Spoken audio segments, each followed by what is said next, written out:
Bonjour à tous, vous êtes bien sur l'antenne française de Radio Taïwan International. Tout de suite, c'est l'heure du courrier des auditeurs.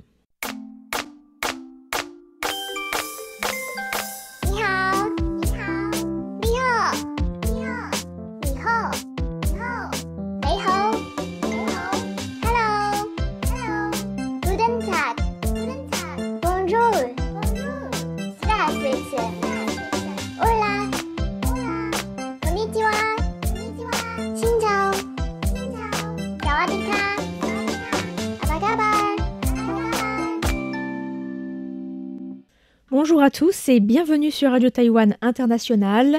Ici Lisa Dufaux et Floriane Daé pour vous présenter le courrier des auditeurs de cette semaine. Alors on a beaucoup de choses à vous dire, on a des concours à vous rappeler, on a des personnes à saluer, on a aussi des questions à répondre, auxquelles il faut répondre. Comme d'habitude. Ouais. Voilà, donc on commence par le concours du mois de février avec la question suivante.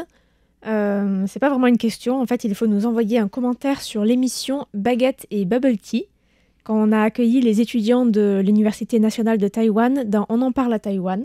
Donc on a fait une émission spéciale et voilà, on vous demande d'aller écouter cette émission et de nous dire ce que vous en avez pensé. Voilà, c'est pas compliqué. Et puis il y a un cadeau qui est particulier puisque c'est de ma plume, c'est des calligraphies du Nouvel An que je vous enverrai. Après avoir reçu votre rapport d'écoute. Super. Et je peux attester qu'il s'agit de très belles calligraphies, puisque je suis une experte, n'est-ce pas, en calligraphie. Non, je rigole. Mais en tout cas, c'est très beau ce que tu fais. Merci. Voilà. Peut-être que certains d'entre vous en avaient déjà reçu, je ne sais plus si c'était l'an dernier ou il y a 2 ans. Non ? Ouais. Et cette fois-ci, c'est quel poème que tu as calligraphié ? Ou ce ne sera pas un poème, ce sera juste un caractère. Ah d'accord, un caractère. Oui, puisque les poèmes, ça prend plus de temps. Ça prend plus de temps, c'est sur des papiers plus grands, c'est plus compliqué aussi. Et puis, si vous êtes nombreux à les faire, j'aurai un petit peu de mal. Mais non, ce sera les caractères du bonheur qui sont collés sur les portes, en fait, au moment du Nouvel An d'habitude. Mais après, qui restent toute l'année. Du Nouvel An lunaire. Oui, évidemment. Vous l'aurez compris, j'en suis sûre. Voilà. Eh ben, super, c'est un super cadeau, ça. Donc, on vous encourage à nous écrire. Et puis, on a aussi le concours trimestriel qui dure pour le mois de janvier, février et mars, avec la question suivante. Quelles 3 actualités qui se sont déroulées à Taïwan en 2024 vous ont le plus marqué et pourquoi ? Donc, il n'y a pas de bonne et de mauvaise réponse. Il faut simplement nous dire votre impression personnelle. Voilà, une mauvaise réponse, ce serait l'élection de Tsai Ing-wen parce qu'elle n'a pas été élue l'année dernière, par exemple. Voilà, mais c'est tout. Ça. Tout à fait. Et comme cadeau, du coup, qu'est-ce qu'il y aura ? Ce sont, alors je vois écrit, 3 magnifiques carnets de notes. C'est pas des carnets de notes normaux, ce sont des carnets de notes magnifiques. Ah, ben voilà qui devrait vous donner envie d'y participer si vous ne l'avez pas encore fait. Voilà, et on en profite pour saluer certaines personnes. Par exemple, Jacques Augustin qui nous écrit vraiment très souvent en ce moment, qui nous envoie beaucoup de questions. Et d'ailleurs, on lui dit, on s'excuse parce qu'on n'a souvent pas le temps de répondre à toutes ces questions. Parce qu'il faut un petit peu alterner quand même nos auditeurs. Ouais. Mais ce sont toujours des questions qui nous poussent à faire des recherches avancées sur des sujets qu'on n'aurait pas forcément été creusés autant en tout cas. Donc c'est intéressant. Oui. Voilà, donc merci à lui. On remercie aussi Paul Jamet qui nous envoie souvent des rapports d'écoute. Daniel Villon qui nous a posé une question et à laquelle on va répondre aujourd'hui. Et Serge Lénard, Philippe Marsan, Nagmouchi Noiri qui nous écrit d'Algérie. On a également Gilbert Dupont, Ratan Kumar Paul qui nous écrit du Bengale occidental. Et on a aussi 2 autres personnes qui nous écrivent d'Inde, de l'état du Bihar, Monsieur Reinash et Madame Aradia Raj. Donc on a de plus en plus d'auditeurs qui nous écrivent d'Inde. Il doit y avoir un radio club du Bengale occidental parce que on a de plus en plus d'auditeurs. Et on remercie aussi Ciro Albanese, je ne sais pas si ça se prononce comme ça, qui nous écrit depuis Palerme en Italie avec un rapport d'écoute vraiment très détaillé. Merci à lui.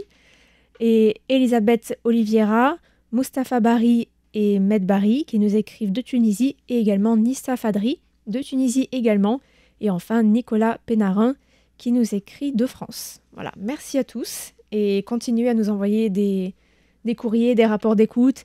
Et nous, ce qu'on aime bien recevoir aussi, ce sont des rapports d'écoute un peu personnalisés, si c'est possible. Pas seulement sur la qualité de audio de l'écoute, mais aussi sur le contenu. Si vous avez apprécié le contenu, quels sujets vous ont intéressé ou quels sujets vous aimeriez qu'on aborde à la radio, dans nos émissions. Tout à fait, ouais. Ça fait toujours plaisir de savoir que on a des émissions qui vous touchent aussi, qui vous parlent, qui vous donnent, qui éveillent votre curiosité, tout ça. Donc, merci beaucoup pour tout ce que vous nous donnez comme retour. Pardon. Et d'ailleurs, écrivez-nous aussi sur les émissions d'Alex Desmules, notre ancien stagiaire dont on est en train de publier les émissions. Je pense que ça lui fera très plaisir de savoir si vous avez aimé ou pas ces programmes. Et si vous aimez aussi les ondes courtes, c'est effectivement, je pense, assez intéressant. Et c'est vrai que ce n'est pas un sujet qu'on aborde dans tout ce qui est actualité, puisque c'est sur l'histoire de la radio aussi. Donc voilà, si vous êtes amateur, amatrice de radio ondes courtes, ce sont des émissions que l'on vous recommande. Voilà, alors on commence par les questions. On a une première question de Siddhartha Bhattacharjee qui nous écrit du Bengale occidental et qui nous demande si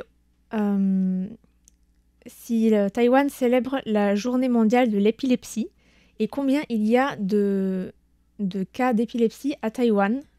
Alors vraiment, je dois avouer que je ne connaissais rien sur ce sujet, donc j'ai vraiment dû me renseigner. Et alors, qu'est-ce que tu as trouvé ? Parce que j'avoue que comme ça, j'aurais du mal à te répondre, à répondre à cette question. Alors, d'abord, on peut peut-être rappeler ce que c'est que l'épilepsie. C'est une maladie neurologique qui est d'ailleurs la plus fréquente après la migraine. Et ça provoque des crises de convulsions qui peuvent parfois être impressionnantes. En tout cas, c'est l'image qu'on en a, en tout cas. Et c'est une maladie chronique avec des crises qui sont répétitives, donc soudaines, et qui sont provoquées par l'hyperactivité d'un groupe de neurones dans le cerveau. Ces crises sont accompagnées de pertes de connaissance qui peuvent entraîner la chute, des convulsions, tout un tas de symptômes, même parfois l'arrêt bref de la respiration. Mais il existe également des formes d'épilepsie moins impressionnantes où la personne reste consciente, avec des contractions musculaires, des fourmillements, des hallucinations. Et ce qu'on peut dire en tout cas dans le monde et aussi à Taïwan, c'est que le traitement de l'épilepsie a fait des progrès considérables au cours de ces dernières années, et qu'il existe un traitement qui peut permettre aux personnes qui sont épileptiques de mener une vie normale avec bien sûr certaines contraintes, un traitement à prendre. Et pour ce qui est de Taïwan, il existe plusieurs associations en lien avec cette maladie. Par exemple, la Children's Epilepsy Association of Taiwan, qui a été fondée en 1998 pour apporter une aide sociale et militer en faveur du renforcement des soins médicaux de longue durée, pour sensibiliser à cette maladie également, et pour encourager l'aide sociale des enfants épileptiques. Donc c'est une association qui est plus concentrée sur l'aspect pédiatrie. Et cette association estime qu'il y a 5 à 10 personnes touchées par l'épilepsie sur 1000 personnes, et que la majorité d'entre elles, à savoir environ 60%, ont leur première crise dans l'enfance. Donc en fait, ça concerne aussi toutes les personnes qui sont dans le milieu de l'éducation, des écoles, tout ça ? Oui. Qui seront probablement confrontés à ce genre de situation à un moment ou l'autre. Tout à fait. Il existe également la Taiwan Epilepsy Society, fondée en 1990 par 3 docteurs taïwanais. Les informations inscrites sur leur site indiquent que les premiers équipements ont été achetés par le département de neuropsychiatrie de l'Université nationale de Taïwan en 1954, permettant ainsi à cet hôpital de faire des examens électroencéphalographiques. Donc, c'était une première clinique qui était spécialisée, qui a été fondée en 1957. Donc voilà, c'est à peu près les années 50, c'est les origines des soins de l'épilepsie à Taïwan. Et il y a aussi la fondation Tzu Chi, qui a établi un centre de recherche et de traitement sur l'épilepsie en 2003, au sein de son hôpital général à Hualien, sur la côte Est. Et la fondation estime qu'il y a aujourd'hui environ 200 000 personnes qui souffrent d'épilepsie à Taïwan, et précise que cette maladie est souvent accompagnée de stéréotypes, donc les associations essaient aussi de lutter contre ça. Voilà, ce centre de la fondation Tzu Chi coopère depuis 2010 avec l'Université nationale Jiao Tong dans le cadre d'une équipe qui est formée par des chercheurs des 2 établissements. Et pour ce qui est de la Journée internationale de l'épilepsie, qui est célébrée chaque année le 2e lundi du mois de février dans plus de 130 pays dans le monde, elle n'est pas particulièrement observée à Taïwan. C'est une journée qui est assez récente, elle a été lancée en 2015 à l'initiative du Bureau international pour l'épilepsie et de la Ligue internationale contre l'épilepsie. C'est une journée qui vise à informer, à attirer l'attention du grand public sur l'épilepsie, qui touche apparemment 50 millions de personnes dans le monde, selon l'OMS. Voilà, donc à Taïwan, il n'y a pas énormément d'activités en lien à ça. Non, bah, j'imagine. Mais il y a quand même des personnes Taïwan n'étant pas dans l'OMS, forcément, ça n'aide pas non plus à célébrer ce genre de journée. Certes. Voilà, en plus. Voilà, donc merci à Siddhartha Bhattacharjee pour sa question. Et je crois qu'on avait également une question de Jacques Augustin. Oui, comme chaque semaine ces derniers temps. Jacques Augustin nous avait interrogé au niveau des lois de protection des animaux sauvages dont on avait un petit peu parlé par rapport aux serpents dans notre émission du Nouvel An lunaire. Et il demandait si les fauves étaient aussi inclus dans ces lois qui protègent les animaux à Taïwan. Allez écouter d'ailleurs cette émission si vous l'avez ratée. Il y en a 2. Tout à fait, il y a 2 émissions. Une émission plus générale et une émission avec des contes, des légendes adaptées. Voilà. Adaptées par le service français. Qui est au complet pour l'occasion. Voilà. Alors à Taïwan, il y a 2 félidés qui sont protégés au niveau de la loi. Le premier étant la panthère nébuleuse de Taïwan, qui est une sous-espèce de la panthère nébuleuse qu'on retrouve aussi en Chine. Et en fait, celle qui est à Taïwan est considérée comme extincte depuis les années 90. Donc elle a été déclarée comme telle, mais en 2019, des gens ont déclaré l'avoir observée. Donc c'est vrai que c'est un animal qui est très discret. Il y en a probablement très très peu s'il en reste, mais c'est pas encore sûr en fait. Il y a eu plusieurs cas comme ça dans les... de personnes qui ont dit l'avoir peut-être vu. Ouais, dans les nouvelles, mais... C'est vraiment pas sûr. Personnellement, j'y crois pas trop. Enfin, ça serait génial, mais... Voilà, en tout cas, il y a une part de mystère autour de cette panthère nébuleuse, elle porte bien son nom. Et donc, en fait, elle a disparu notamment du fait du braconnage, parce qu'elle était chassée par plusieurs tribus autochtones, parce que sa fourrure était un signe de statut social élevé et de prouesse pour les chasseurs aussi qui réussissaient à en attraper une. Mais pas pour toutes les tribus non plus, parce que par exemple, c'était tabou pour les rocailles qui vénèrent cet animal. Donc il y a aussi beaucoup de légendes rocailles autour de la panthère nébuleuse de Taïwan. D'accord. En tout cas, je sais qu'on peut voir une peau de panthère nébuleuse au Musée national de Taïwan. Il y a une exposition permanente à l'étage supérieur avec beaucoup d'objets de différentes cultures autochtones de Taïwan. Et il y a cette peau-là qu'on voit. Et en fait, c'était utilisé comme une sorte de cape. Ouais, comme vêtement, c'est ça. Et si vous voulez en savoir un petit peu plus, mais de manière littéraire, il y a aussi une nouvelle de Hu Mingyi, donc qui est... un des grands écrivains à Taïwan aussi de l'éco-littérature et avec une écriture qui remet parfois un petit peu en question la place de l'homme dans la nature ou de l'homme avec la nature. Et justement là, c'est aussi le cas. Donc c'est une nouvelle qui s'appelle Cloudland en anglais, publiée dans The Land of Little Rain, donc Kou Jeudi en mandarin. C'est pas encore traduit en français à ma connaissance, mais cette nouvelle-là ou des passages de la nouvelle sont disponibles en ligne, donc je vous mettrai le lien pour pouvoir la lire en anglais. Et donc en fait, c'est une nouvelle parmi plusieurs autres qui sont un peu reliées quand même les unes aux autres, qui parlent de chercheurs, de scientifiques, pour les 6 nouvelles du recueil. Et en fait, ces chercheurs travaillent dans la nature et les nouvelles évoquent l'impact que cet environnement et que leur recherche a sur les scientifiques eux-mêmes. et sur leur esprit aussi. Et donc, qu'est-ce qui se passe, par exemple, quand une personne passe très très longtemps dans la forêt à la recherche de cette panthère nébuleuse et comment l'homme se transforme, en fait. Donc, je vais pas vous annoncer toute la fin parce que c'est assez surprenant, je trouve. Et si vous lisez l'anglais, je vous invite à aller lire cette nouvelle autour de la panthère nébuleuse de Taïwan. Je trouve que ça a bien cet esprit d'animal disparu, mais peut-être pas vraiment. Et Wu Mingyi, c'est aussi un écrivain qui travaille avec le réalisme magique, où à un moment, on ne sait pas trop qu'est-ce qui est réel ou qu'est-ce qui part un petit peu dans un autre monde. Donc, c'est chouette, voilà. Ok, merci pour ce conseil lecture.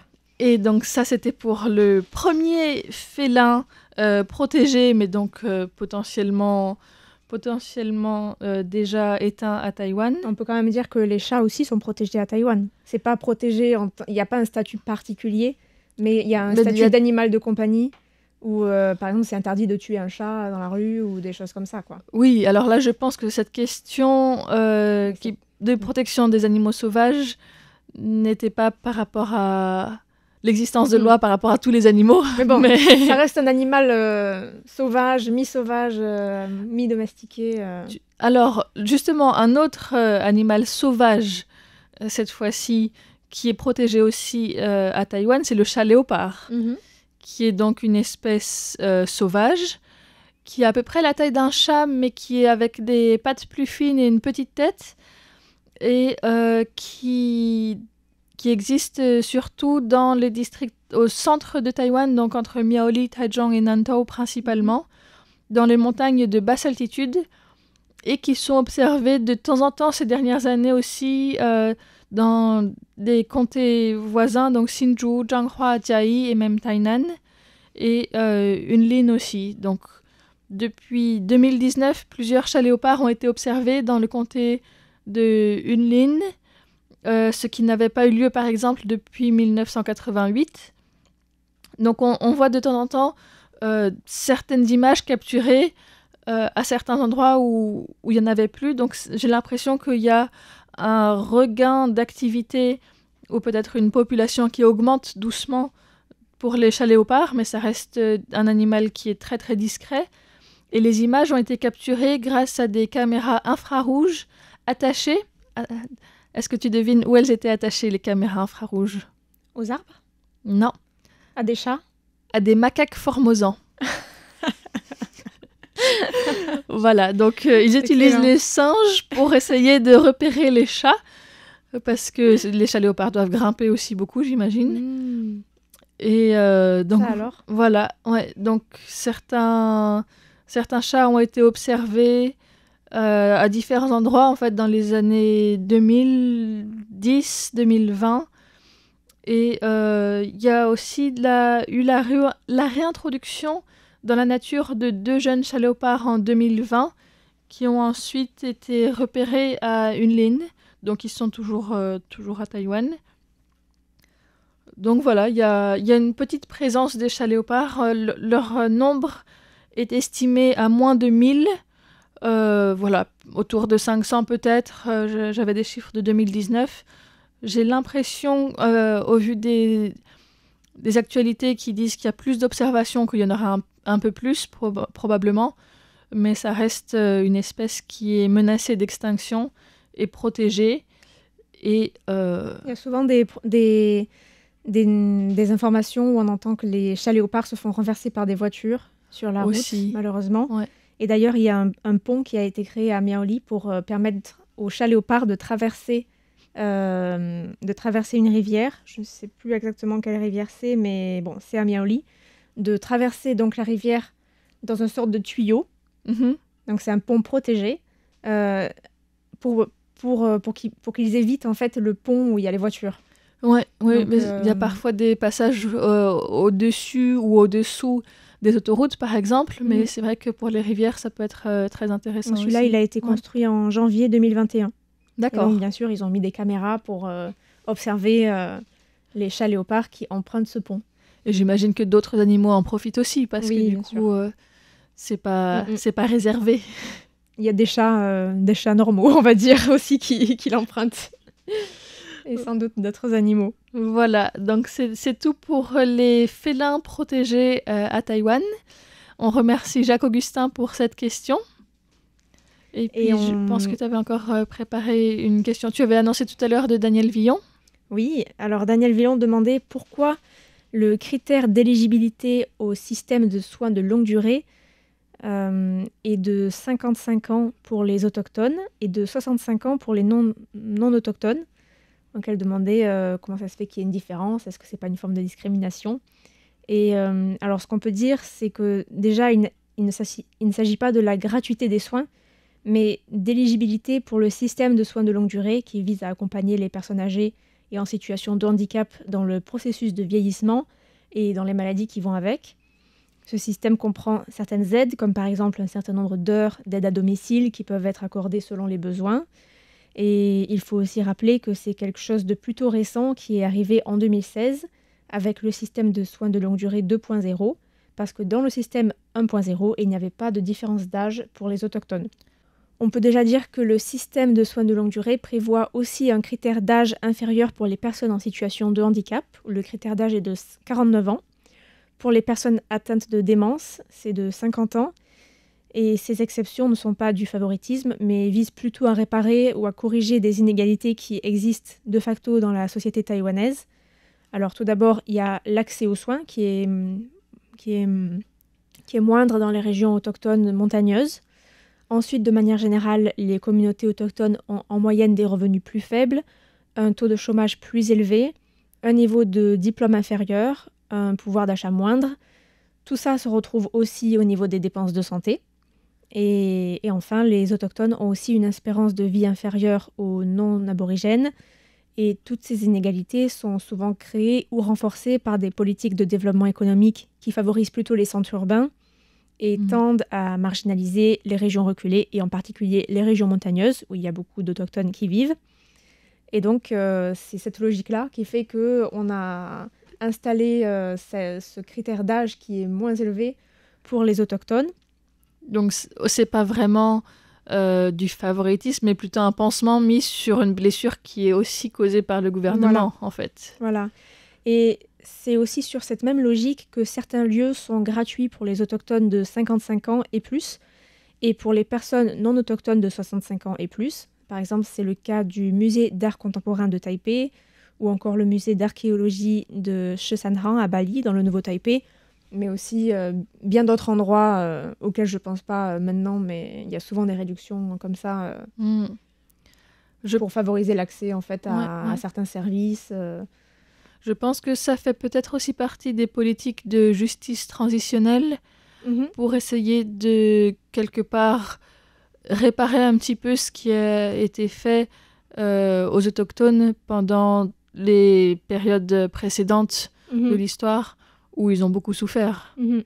Oui, pour réparer les conséquences de ces politiques, on va dire. Voilà. Voilà, donc merci à Daniel Villon pour sa question. Et on a une dernière question de Jacques-Augustin. Voilà, alors on va changer encore complètement de domaine. Là, on voit qu'aujourd'hui, on passe un peu du coq à l'âne et du chat aux autochtones et au système de soins. Et puis, on va finir dans les égouts. On va finir dans le caniveau. Exactement, puisqu'il nous demande comment est-ce que Taïwan gère l'assainissement des eaux usées et si c'est automatisé comme réseau. Qu'est-ce que tu en dirais, Lisa ? Je n'en ai aucune idée, Floriane. Oh, tu n'as pas été étudier le système d'épuration des eaux, enfin. Voilà, donc en fait, c'est un système qui est assez ancien, puisque ça date principalement de l'époque japonaise, et puis ça a été très largement modernisé, puisque au début des années 2000, parce qu'en fait, l'amélioration des égouts et de l'assainissement de l'eau était l'un des 10 grands projets d'infrastructure lancés en 2003. Donc là, c'était vraiment une série de projets avec le développement des trains, des métros, des routes, notamment des infrastructures, des universités aussi, des hôpitaux, pour être mieux classés parfois au niveau mondial dans certains classements. Et donc voilà, l'un de ces projets était l'assainissement de l'eau et une automatisation aussi progressive de certaines fonctions avec par exemple la collecte des données en temps réel et l'ajustement de certaines variables pour pouvoir économiser de l'énergie, vérifier l'état du matériel et donc pouvoir aussi prolonger sa durée de vie. Voilà, puisque les installations de traitement des eaux usées à Taïwan comprennent différents bassins donc de purification des eaux usées, de décantation, un système de filtration et puis de désinfection. Et l'eau ainsi nettoyée est soit rejetée dans les rivières, soit aussi utilisée par des usines. Ça me rappelle une anecdote quand j'étais petite. On était sortis avec une amie de ma mère et son enfant était tombé dans une station d'épuration en Camargue. Pardon. D'accord, écoute, j'espère qu'à Taïwan, les installations font que c'est pas si facile de tomber dans les bassins d'épuration. J'avoue que je ne suis pas allée les pas visiter dangereux, pour pouvoir... C'était en surface, mais D'accord. ça sentait mauvais, quoi. Bah, c'est un peu le principe, oui, de faire que Voilà, ça sente je moins partage aux mauvais. auditeurs. Parce qu'effectivement, une fois que les eaux sont traitées, il y a une partie donc, qui est propre et puis il y a la partie qui est plus sale qui s'appelle des boues d'épuration, B-O-U-E ou B-O-U-E-S dans ce cas-ci, donc pas avec un T. Hein. Et ces boues, en fait, doivent être ensuite réduites et séchées et compactées et elles peuvent être réutilisées soit en tant que combustible pour la production d'énergie ou bien comme matériau de construction. Ah bon, d'accord. Voilà, ça c'est selon les documents du Bureau de l'administration des territoires qui font partie du ministère de l'Intérieur. Et il y a 66 stations d'épuration des eaux usées aussi, spécifiques à des zones industrielles à Taïwan pour traiter les eaux justement des usines, des zones industrielles. Oui, c'est vrai qu'on n'y pense pas, mais il faut de l'espace en fait pour traiter tout ça, vu que Taïwan, sur la côte ouest, il y a beaucoup d'industries. Ouais, donc ça c'est aussi une partie importante. Ouais. Et puis un autre problème auquel Taïwan est confronté quand on parle de gestion des eaux usées, c'est si les eaux usées et les eaux de pluie sont évacuées ensemble ou pas. Parce que quand on parle d'eau de pluie, eh bien, il y a les risques de très fortes pluies et de précipitations très intenses. Et donc, ça, c'est en lien avec la capacité d'évacuation des eaux, puisque la moyenne à Taïwan est de 40 à 50 mm/h. Et à Taipei, c'est augmenté jusqu'à 80 mm/h. Mais en fait, même si c'est le maximum des capacités d'évacuation des eaux de pluie à Taïwan, pendant les typhons, il peut pleuvoir jusqu'à 150 mm/h. Et donc, ça fait qu'au moins la moitié de l'eau qui tombe ne peut pas être évacuée directement. Et donc, il y a des risques d'inondation. Et il y a des inondations aussi de temps en temps. Et le fait de bétonner la ville empêche aussi la rétention naturelle des eaux et augmente les risques. Et donc, Taïwan est conscient aussi de ces problèmes-là et coopère après avec des organismes néerlandais notamment pour essayer d'améliorer ces systèmes de prévention d'inondation, puisque les Pays-Bas étant en bonne partie en dessous du niveau de la mer, ils ont aussi une certaine expertise dans le domaine de prévention des inondations. Et donc, il y a aussi la mise en place de bassins de rétention des eaux dans des parcs qui sont partiellement inondables aux alentours des villes, qui servent aussi parfois de bassins de décantation, notamment. Donc voilà, c'est lié aussi, c'était une autre partie qui n'était pas exactement dans la question, mais que je voulais évoquer. Et donc on remercie Jacques-Augustin pour cette question qui nous a fait visiter un aspect moins souvent observé de Taïwan. Voilà, en espérant de ne pas tomber dedans. Faites attention quand vous allez vous promener. Voilà, donc merci à Jacques-Augustin. Et puis, on vous rappelle encore une fois de nous envoyer vos questions et vos réponses à nos concours. On vous souhaite bon week-end. Et puis, on vous dit à la semaine prochaine pour un prochain courrier des auditeurs qui sera encore animé par nous deux, par Floriane et moi. Voilà, à bientôt. À bientôt.